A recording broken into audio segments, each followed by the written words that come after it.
we're talking about the Citizens United case. We're here to tell everybody, corporations are people too. The Supreme Court said so. Corporations are just like you and me. They're normal people, and they have unlimited rights to free speech. And you know what else the Supreme Court said? Speech is money. And I want to buy a politician. We don't buy politicians. Do we buy politicians? Sometimes. Yes, so sometimes we buy politicians with our money, but that's not important. It's free speech. That's what we're doing, and we're here to say, in the Citizens United case, that the Supreme Court needs to go ahead and say that corporations, people too. I think corporations are not people. Last time I looked, they were inanimate objects, an artificial construct of society. Yeah. What is your beef with the Citizens United case? My feeling is if the court does what I fear it's going to do, it's going to overturn a century-long history of legislated restrictions on corporate campaign spending. Okay.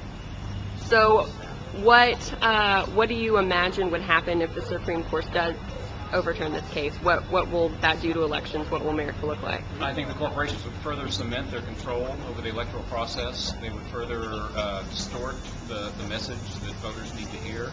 They would take over more of the media, and they would feel just emboldened to do whatever they want. If the case is overturned, what's our recourse? Is there anything that we can do to take that power back? There's a system called Clean Elections, which provides public money for campaigns that want to run without having to raise private money or special interest money. And I think clean elections are probably the solution to this, and I'm going to be advancing clean elections myself, regardless of what the court says about this case. How do clean elections work? A candidate goes out and gets signatures and a $5 contribution, and this is called a qualifying contribution. Once they get a sufficient number of those, then they can apply to a government agency which will supply them money for a race, and that money is determined by studies how much races have cost in the past.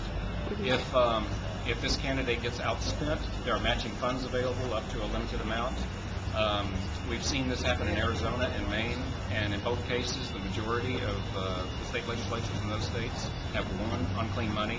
It's wildly popular with the public. I think it's something we could use in Texas, and there's actually a federal bill now called the Fair Elections Now Act, which would help this to happen at the federal level. Why doesn't anybody want to listen to us? Poor corporations. It rained on their parade.